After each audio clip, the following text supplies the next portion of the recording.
Bonjour Daniela. Bonjour Lisa. Welcome to the podcast. Thank you for coming. Yes, thank you for inviting me. Avec plaisir.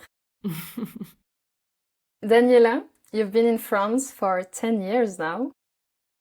Can you tell us a bit why you moved to France and how was it when you first arrived? Okay, there's many different reasons why I moved to France. I studied French at university, first of all, and I was lucky enough to do my year abroad in Lyon. And then straight after my studies, I went back and worked for a little bit doing like insurance for car breakdowns, basically in Lyon. And my mum was like, come home, get a real job. So I went back home, realized that I hated living in England. And then Brexit was happening. And I thought, oh, it's never, never. So I basically escaped Brexit to come and in hope to still be European. And so I applied for my nationality last year, so fingers crossed. But yeah, so the main reason is I already spoke French. I knew Lyon a little bit from having done my studies here and hoping to still be European as a main Mhm. reason of why I moved here before Brexit. And yeah, when I first arrived, when would we say I first arrived? The Erasmus year doesn't really count because you're just kind of having fun, aren't you? It's not a real integration. Did you integrate with French people or you stayed with Erasmus people?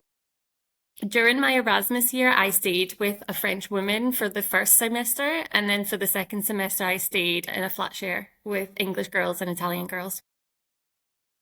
I had mainly British friends in Erasmus. We all kind of just stuck together. I had a couple of French friends, but because my French wasn't amazing, it wasn't the moment maybe to find French friends, and we didn't know how long we're going to stay there either. So, French people would see us as the fun English girls, but not long-term friends. But I still actually keep in contact with some people I met in my Erasmus from Lyon. But I would say the second time round, when I decided to move here for good in 2019, I had French colleagues and had more of a group. But I would definitely say during my 20s, I still had a very much like Anglophone group. And then we all started getting boyfriends and girlfriends who were all French. And then the group changed into kind of like half French, half English speaking. And that way I had more and more French friends, French colleagues, more opportunities to speak French, and integrated that way. And you said that at the beginning your French wasn't that good, like to be surrounded by French people or French friends. How did you do to improve your French? At least, I guess, speaking and also understanding them. Yeah, at the beginning, I would say I had maybe like a B1 level. But I did struggle with certain pronunciations and grammar and that type of thing. It wasn't fluid, let's say, but I did understand the majority of things. But it was at that stage where you would be in a group of people, everyone was talking, and you would understand what's going on. But by the time you're able to reply, they've moved on to the next subject, and you end up just saying nothing. So that was the stage that I was at when I arrived in 2019. It was actually during COVID where I became fluent because I was working in real estate. And when we were in the office, the phone line, if people wanted to call and talk in English, would come directly to me. And my colleagues would pick up the French. So I didn't really speak French that much. And then when we had to work at home, the landline changed to this system, air call system, and I just had to pick up all the calls. And I didn't have my colleagues next to me either, so I wasn't scared of being judged by the French people, scared of being corrected, making mistakes. I just went for it. And it was through being forced to speak French. I think that's the way you become fluent, by really being forced. You don't have a choice. And it was during that time that my French really improved. I got a lot more confident. Right. And how did you do if on the phone you didn't understand what they were saying? I guess it happened, no? But the thing is, at that point, I did understand the majority of what was going on. It was very rare that I didn't understand what they were asking because I was working for a company that was proposing flat shares. So it'd be the relative vocab to flat sharing, what's the price, what are the service fees? It'd be the same spiel, So I understood everything that we're saying, but I was able to be a lot more fluent talking because I was practicing a lot more. And I just let go of the mental, what's the word? I got rid of like the mental strain of the feeling of being judged by people because there was no one there. Like what was blocking you was mostly the fear of being judged. Right. Yeah, for sure. Today, do you feel more French or more British? Yeah, that's a good question. I'm a hybrid.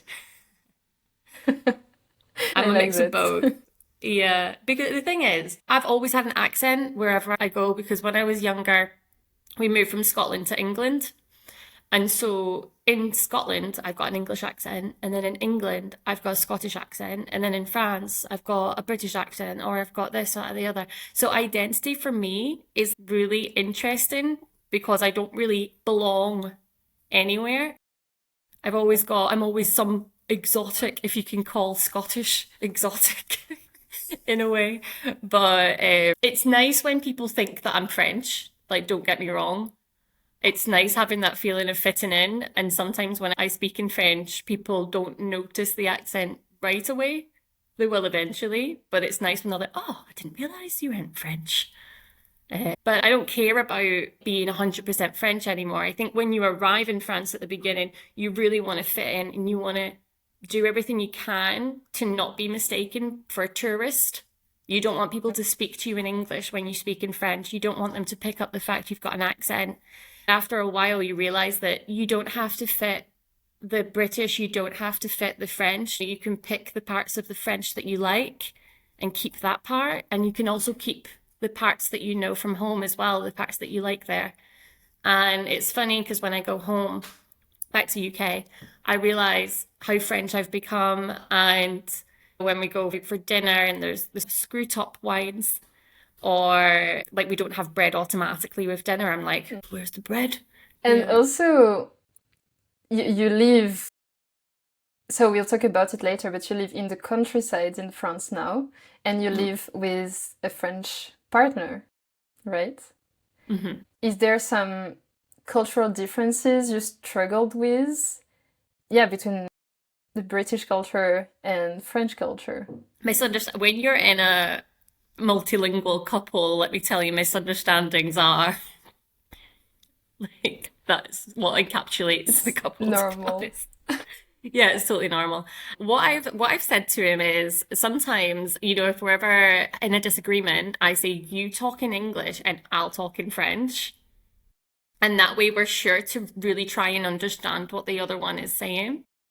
Because he Mm, speaks quite good English as well. So it's not like we can't communicate. When it comes to cultural differences, I think it's different because all families are different as well. right. My family, they really like to be on time, for example. And, my boyfriend, he takes his time. All of his family takes his time. They're super chill, they're super laid back. And they're the opposite to my family, who are like, on time, let's go. This has been scheduled. We can't be late. But in France, there's the 15 minutes of politeness. You're never really on time. Mm. Depends for what. Because if it's a meeting, like an important meeting, yes, you will arrive on time. But if it's for friends or you write like an apéro, for example, yeah. Yeah, exactly. So it depends. One thing I had to teach him though was how to make me a proper cup of tea. So he kind of did experiments on that one because he was like, what's the right amount of milk? Okay, how long do I leave the tea bag in? And he started to time it. So now he knows that the tea for optimal cup of tea, you put the tea bag in for 3 minutes, no milk yet. Then you take it out and add the milk. And that's how I like my cup of tea. Because in the UK, it's kind of instinctive. You just say to them, how strong do you like it? Do you take milk? How many sugars? And everyone's got their kind of ways of making tea, but you don't necessarily have to time your mind. But that doesn't come Exact, naturally to ouais, French. Yeah. ouais. I really recognize myself like being in a relationship with an Argentinian, and wow, we had so many differences at the beginning, and it was really not easy to get and to understand the other person. I started understanding him really when I went to his country and when I saw his family, his friends, how they were living. And the same for him. Because in France, at least in my family, we tend to plan a lot things. So we know what we're going to do tomorrow. We know at what time we're going to leave. We know what we're going to eat, in a lot of things like that. And Argentinians are much more in the present moment. And usually they can tell you, we'll do that tomorrow. And it's never going to happen. And for me, it was tough to be like, but it's not nice to do that. You say you're going to do that, and at the end, we're not doing anything. But they just live in the present moment and learning to let go some things for, like, I guess, any relationship anyway. But it's maybe stronger when you live with someone from another culture. Yeah, well, I think, the fact that before we got together, I'd already been living in France or already had experience with French culture for like 7 years. So Mm, by that point, I was already kind of identified as the French person. And I'll give you an example. Like, remember we were standing outside a bar and the guy came up to us, asked for a lighter, but he was kind of like English speaker and he asked for a lumière, which isn't the right ah, word. And everyone was silent, but my boyfriend passed him the lighter and I couldn't hold it in. And I said, En France, on dit feu. And I was like the French one to correct it, because French people love to correct when people make errors, even though we all understood what they were saying. I just couldn't hold it back. It was just the French took over. But like I sometimes in many yeah. ways I'm more French than he is sometimes. But at the beginning, I had another partner a few years ago and this person had all the same references as me for somehow and they were really into British culture and that type of thing. And I've never really had the experience where it's been like a complete, starting from zero, trying to understand each other's culture just because I had been here for so Mhm. long. Interesting. It, what helped you go from I live in France to I feel at home in France? It's hard, because when you go back, I think you realize how much you really are at home when you go back to your home country. And I don't think I feel 100% at home in France, even after a decade. But one thing I would say is you do feel more integrated when you are able to make small interactions throughout the day with people that you meet. So if you go to the market and you're able to have a laugh about something with the vendor, or you can chat a little bit with the woman behind the cash desk. It's these small interactions with people who are maybe not part of your actual social group that make you feel like you belong a little bit more because you're able to just chat to anyone that you meet and talk about anything. I mean, that depends on your personality as well, if you're extroverted or not. But I feel like when you go back home, you realize that the woman behind the cash desk will say something nice and you'll be like, oh, yeah, that's true. And you don't necessarily have those same things in the new country that you move to until you're fully comfortable in a certain point in the language. And I think that's something that I was missing at the beginning is these small human interactions or when you're walking past people in the street and you don't hear exactly what they're saying, you can't really pick up on conversations. But once you start knowing the language and you're able to pick it up like that, you pass people, you hear snippets of conversations, like you feel like you're more living, the social aspect of life here. Where you feel more integrated, like more part of everything. Ouais. Yeah. Yeah, like more a part of your surroundings. Like you Mm. fully get what's going on. I mean, the France still like surprises me all the time. And there are moments where I'm like, what the hell is going on? Because like I made my account to educate on French culture and living in France and that type of thing. And I'm still learning through that, like so many different things. And I only just found out about giving the little flower, the muguet in May. Ah oui, le muguet, oui. Yeah, because I didn't know what that was all about. Ouais. So it was this, and I remember, I'd lived in Lyon for 7 years, and I just remember walking around the Vieux Lyon and people just handing out these little flowers, and I'm like, there's always just something going on in France, but I don't know what it is. It takes a while to understand fully what's going on. And I was speaking to someone who had moved to France on the 21st of June, which is the Fête de la Musique, which will be coming up soon. And she didn't realize, and she'd moved in, and everyone was just partying on her street. And she's like, "Is this normal? Like, how are we ever going to go to sleep?" Non, imagine. Yeah, Ouais. but The fête de la France is musique super is... seasonal. Oui, exactement. It's like a lot of things are happening in summer, of course, like spring, summer. Then in winter it's a bit more chill, but I think also to maybe feel more at home, going to those events can help. Like you can feel the vibe, you can start soaking into the culture. But even though you're lazy to go or you're like, "Oh, I don't want to or I don't get it," try to go because anything can happen. You know, you can meet people and you can actually spend a really good time. And that helps, I guess, to really feel at home. And I feel like French people all kind of do the same thing at the same time throughout the year. And you can either try and fight it or you can adapt to the rhythm of France. And, like in August, everyone's on holiday. So you should go on holiday too, because you're not going to get anything else done. In winter, or the ski season starts, or in May, everyone does le pont, the bank holidays. And lots of people just take long weekends in May. And I didn't realize this when I was working at first. And I came in and I didn't request to do the pont. And I was just the only one working. No one else was working in the office.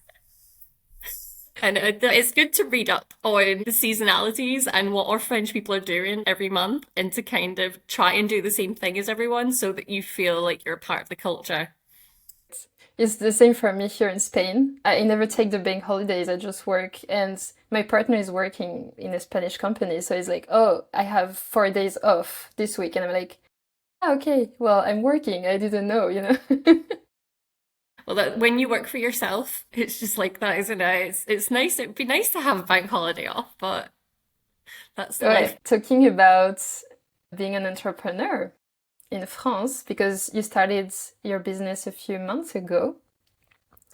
Can you tell us a bit about, was it easy for the admin to create your business, to navigate all the French system? And tell us also a bit what you do and why you started this business. Yeah, I mean, so I started a rental business, so I help people find rentals in France. Meaning that I look for apartments. So I'm an apartment hunter, so I don't propose apartments for them. And I do everything for people like help with the dossier or set up the guarantor or try and find the housing, set up their utilities like internet and that kind of thing. And so I started that last year. Before that, though, I was a yoga teacher and I did that for 3 years. So I'd already started my own business before that as well, doing something different. But like you said, I live in the middle of nowhere now, and there's no one who came to my yoga classes, unfortunately. So had to change career. Getting the business actually set up so that you're registered isn't that complicated. I didn't find it that complicated. The only thing that I did find complicated is you have to choose a category for what your business is. And you want to see this list of categories. It could be so many different things. And there's a kind of simulator on the website to give you an idea, but you don't know if 100% that is the right one. So if you are setting up a business, if you can't speak French, it's better to have someone that's advising you to make sure that you're selecting the right things. So it's good to have someone to advise you so that you know that you are selecting the right categories. Otherwise, if your French is good enough, then call them up and just double check that you're doing it right. That's what I did. And the thing is, people in France are like, yeah, I think that sounds about right. Yeah, that's fine. Did it help you when you called them? Yeah, like I called them and I said, I'm a yoga teacher. Would it be this? Health, sport, coach, blah, blah, blah. And they're like, yeah, that sounds about right. It's never that reassuring, and you just Okay. kind of have to go with it and just, fingers crossed. But you do have to do some research as well on the type of services that you're providing. So you wouldn't declare the same amount of money if you were providing actual products to services, for example. So it can be useful, at least at the beginning, to get an advisor or someone just telling you how it works. Yeah, because I'm lucky to have French people around me, and my boyfriend, his families are all entrepreneurs, so they help me a lot with that, but not everyone can have that. So it would be better if you can't just call them up and ask to have someone to help you with it, especially at the beginning. In France, when I had my business in France, I would do everything by myself. And even for French people, it's not easy because they use so many difficult words. Like I would double check everything online and like, what does this really means? And that's a whole world. And so when I came to Spain, I was like, there's no way I'm going to spend so many hours looking if I'm doing the right thing. So I just had a good contact of an accountant, and now I just pay them every month and they do everything for me. And I'm just so grateful for that. So if you're an auto-entrepreneur, you declare every month your impôt and you pay your cotisation, like the part that you have to pay towards like the social security and everything. And you do that on the RSF website once a month. What I would say is just the biggest advice I would say in France, make sure you save everything to a drive or document. So every single month, make sure you're saving your declarations, or if you do it every trimester, make sure you save it to a file because you're going to need it for when you declare your taxes. Or if you want to apply for nationality, you need to have proof that you've been earning sufficient funds. So any payslips or staff declarations, make sure you save everything, because there was one month that I had to declare my taxes and I was half employed of the year, half working for someone, half doing yoga classes, half chômage. And so putting that all together would have been a nightmare if I hadn't saved it all. And so you really have to be organized. And also, if you move to France, bring all your documents with you. Like, Yeah.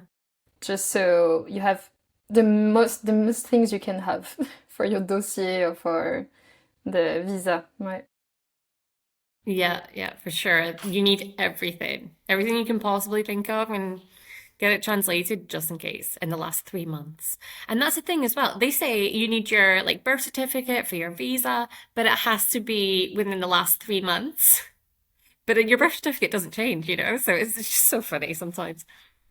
Do you want to tell us a bit about how you help people with your business and maybe what people struggle the most with, what you see often, you know?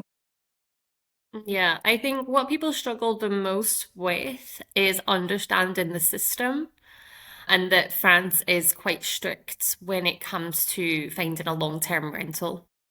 And so if you want to live in an apartment where you do have rights as a tenant, your dossier or your tenancy file does have to meet a certain standard. Otherwise, you can go and rent a furnished apartment or a seasonal apartment or long-term 6 months, for example, on Airbnb when you first arrive and not need a dossier. But if you want something with a contract that's at least a year, that's classical, then you need all the list of documents. And sometimes I tell people the list of documents and they're like, do I really need all of this? Like, yes, unfortunately, you do. And it's a good initiation into France as well, because you're going to need paperwork for most things that you do. You're going to have to provide the documents that are asked for, or at least try and find some sort of equivalent.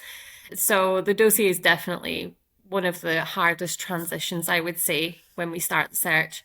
And then the next thing is understanding what the garant is, so the guarantor. Most foreign people will need this just because they've got foreign documents and agencies aren't going to take the time to check their legitimacy. So you either want to have a service that you pay this service to validate the legitimacy of your documents, and then say that if this person doesn't pay for their rent, then this agency will pay the rent for them. And with that, most files will be accepted. Because the guarantor has to be in France, right? It cannot be someone from your country. So a guarantor in itself is someone or something or a service that will pay the rent for you if you can't pay the rent. And so there's Mm-hmm. different ways about it. If you do want to have a person to do it for you, yeah, they have to be physically residing in France. So they don't have to be physically present, but they need to be paying their taxes or have French income. If you don't have a person, then that's where the paid service will come in. So the services such as Garant Me or Smart Garant are the most widely used. And for that one, you upload your foreign documents into that website. They scan through them. They'll give you a certificate, which is free. And then with that certificate, you've got a complete dossier and you can apply for apartments. And it's only when your dossier is accepted, then you'll pay for the service. So it's always good to have that before you start your search. If you meet certain criteria, there's also a government guarantor, which is called Visal. And that one's free, but you do have to meet certain criteria, such as you're a student or you're under 30 or you're moving for work within France or you're moving into a French company and you can prove that, like a work transfer. Okay, well, thank you for your tips. And of But course, Josie if is you the most need, important. Mm. yeah, if you need help with apartment or house searching, I will let your Daniela's details on the description and you can contact her. Thank you. So, talking about housing, you live now in the countryside in Camargue. So, before you were living in the city in Lyon, right? Yeah. Okay. Why did you choose to move to the countryside? Because it's very different from living in a city. And how is it? Do you like it? How is the social life? Yeah, like work, anything. Yeah, I mean, we didn't choose Camargue. Camargue kind of chose us. I didn't know Camargue really existed before we moved here.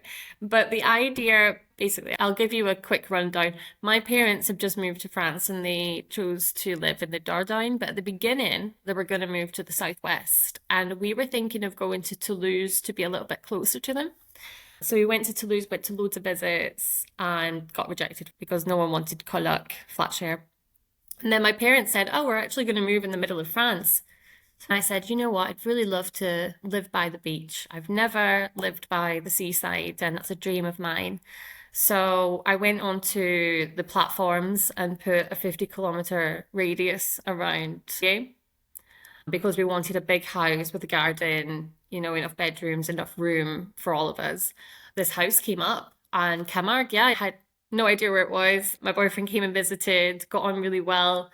It's absolutely stunning. We have a massive garden.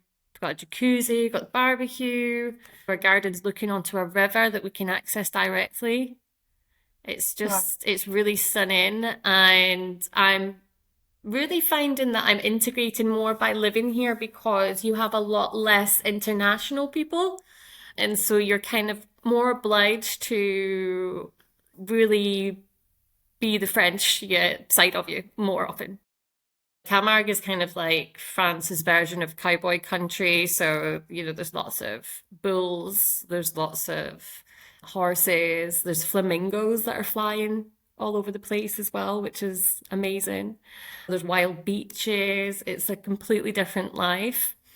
And we live in a hamlet as well, so we don't even live in a village. So socially it's not the best, but everyone is really lovely. And so like our neighbors across the road, they're more ages with our parents, but we have apéro with them all the time and they're able to tell us stories about the neighborhood, what used to be here 200 years ago, because his family has been living here for that long. And you don't get that in the big cities. So you might be able to have apéro with your neighbor from time to time, but nobody knows what was going on in that building. It was Right. happening centuries ago. So you really learn about the history because the people are here who have never really left and they can tell you all about it. But we have a couple of good towns around us. So there's a lovely Bastille town. Is that how you call it? Bastille? Yeah. Je sais Fort, pas. like a fortified, that's it. There's a Fort. fortified, yeah, called Aigues Mortes. And literally means dead waters. And that's a lovely place because they have wine bars and a lot more of a younger crowd as well go there. So we're able to meet some friends that way.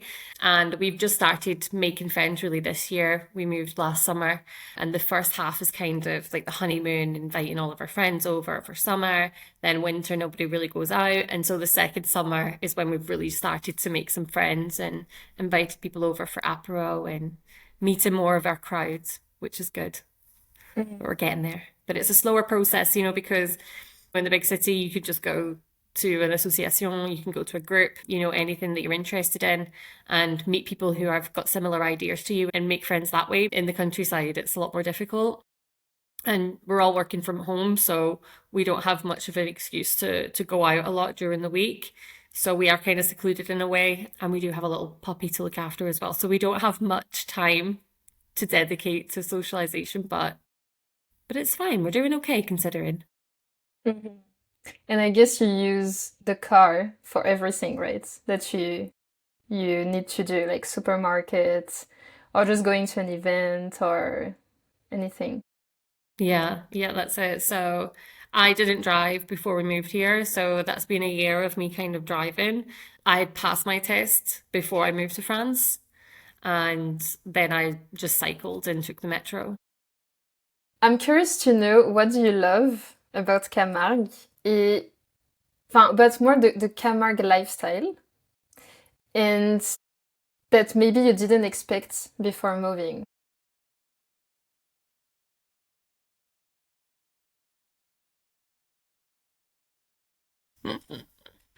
I've not been here for Mm, that long, but I think people love to party, which is right. fun if that's what you're into.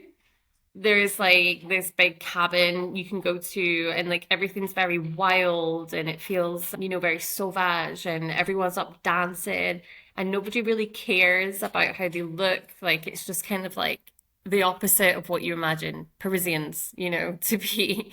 It's Mm, just let okay. it all loose, have fun. I feel like people come to Camargue on holiday more than anything. So it is very seasonal.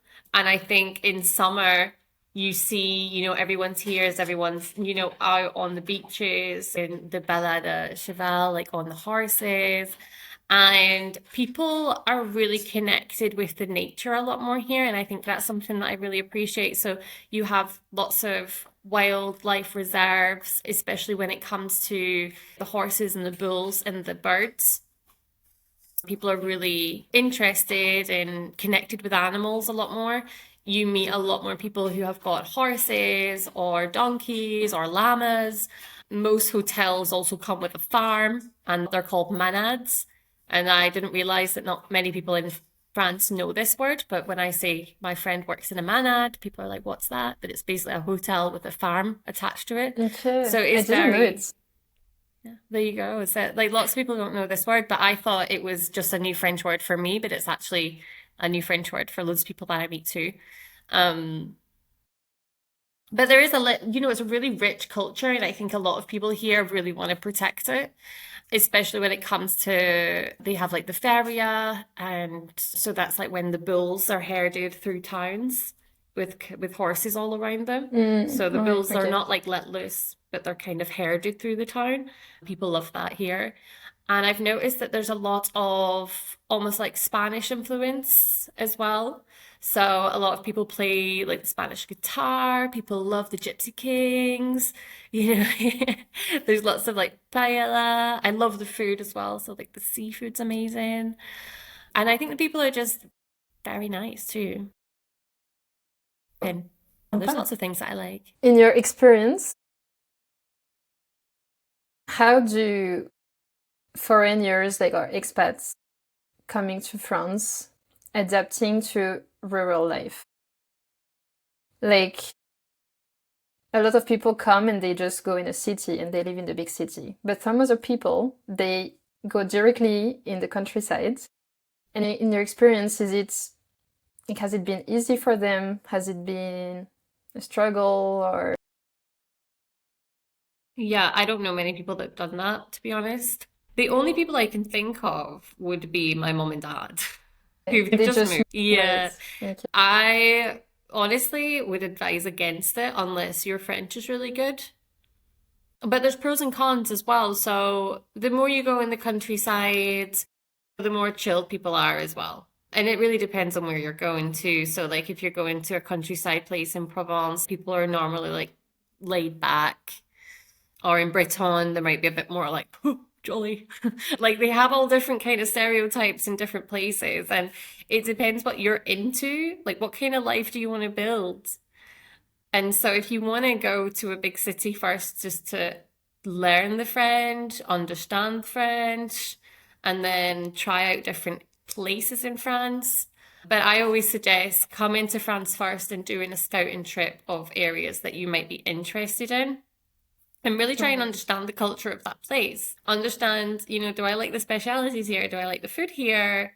Because if you live in the middle of nowhere in country and you're a vegan, it's going to be difficult for you going out to eat, let me tell you. So there's all just different ways of life in different places in France, and France is just so diverse. It's so hard to say, if you move there, it's going to be like that, or if you move there, it's going to be like that. You really have to go and experience the place that you're interested in before you decide if you're going to move there, especially if you're buying. If you're renting, you're fine. You can go rent somewhere else. Yeah. Yeah, if you're buying, of course, you need to be sure of what you want. Yeah, for sure. But I mean, my parents were just kind of like, we are interested in, the Dordogne, we're interested in Lot-et-Garonne and these kind of middle areas of France because they want something that's maybe a bit more countryside feel, a bit more fairy tale feel as well, and somewhere that does have a lot of British people are going there as well. So they might be able to meet some friends at the beginning.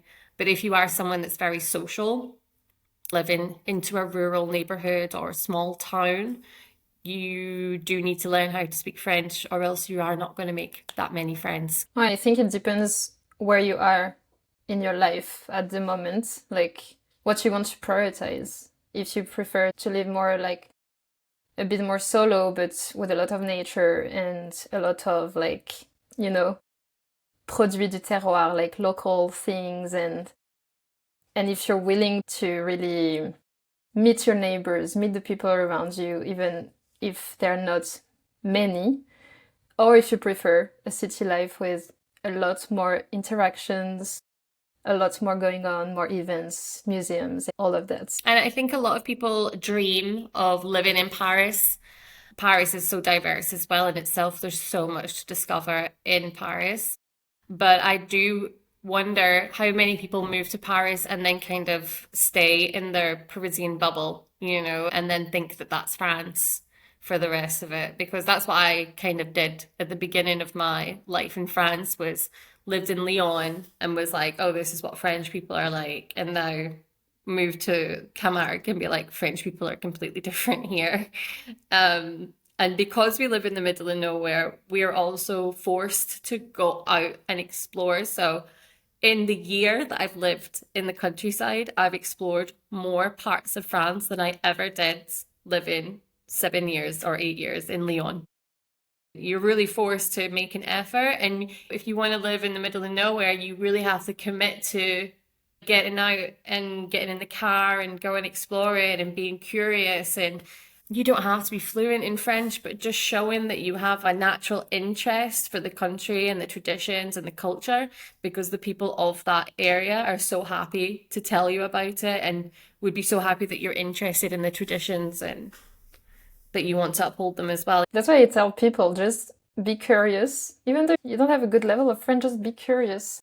And people will be much nicer with you and you'll feel more part of the society and integrated, even though you don't have a perfect French. Yeah, And for do you sure. have a perfect French now? I have a C1 level speaking. Mhm. I don't know what for the rest of it, but I think writing, I'm probably a little bit less. Okay. Yeah. But do you still make mistakes Yeah, when you speak? all the time. All the time. Yeah.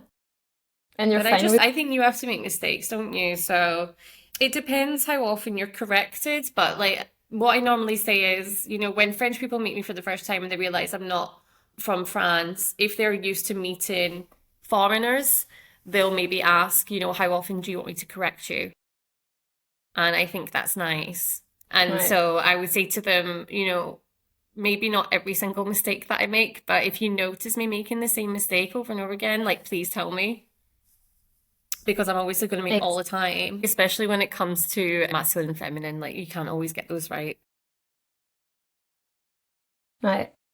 But I think it's interesting to see because you've been learning French for so many years. Like you've been speaking French for what, 15 years? Almost Um, 20.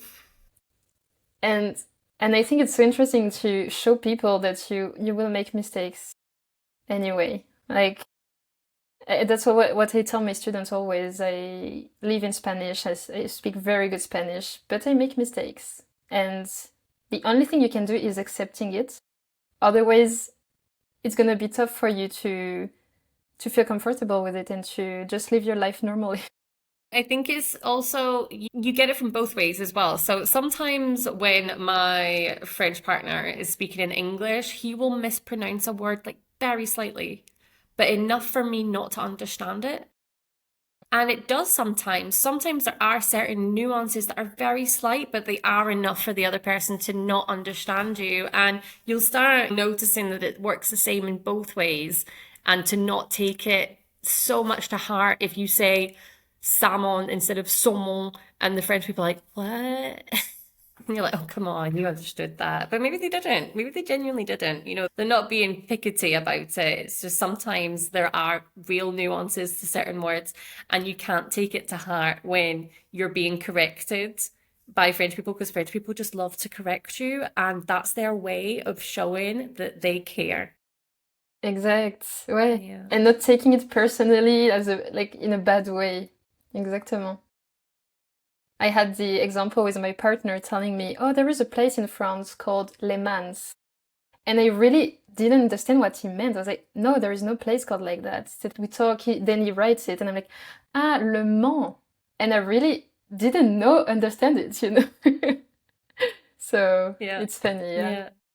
But it takes a certain type of brain who is like learns stuff, different kind of languages to be able to understand what the person might be saying. Um, has France taught something about yourself? That's a very wide question. I don't know. It's not taught me things about myself, but it's maybe taught me many things that are now a part of myself, Hmm. like patience. Yeah. Like I didn't have as much patience before I moved to France. The French system is a lot slower than in the UK. It's a lot less efficient. You just have to be a lot more patient with certain things in France. But I think also you do grow in a lot more confidence when you move to another country because you've had to go through a lot of different things and a lot more uncomfortable situations than you would have if you just stayed put back home. But it makes you stronger. It does.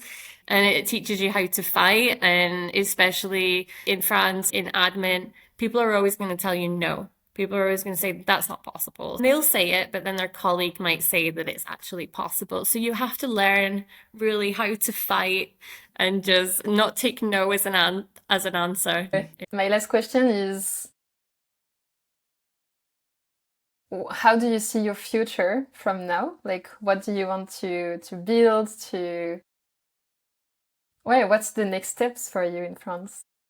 Yeah, so I mean, I want to be French. I'm dying to be French. I'm dying to be European again.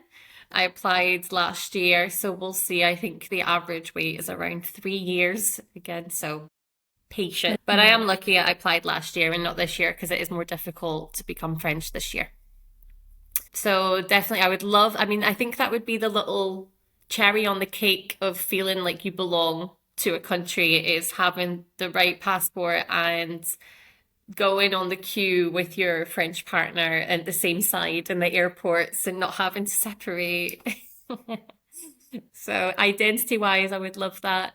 Keep helping people understand France as well and help people move to France. And, I love my clients and I just want to help people get here because it's so overwhelming moving to a different country with a different system.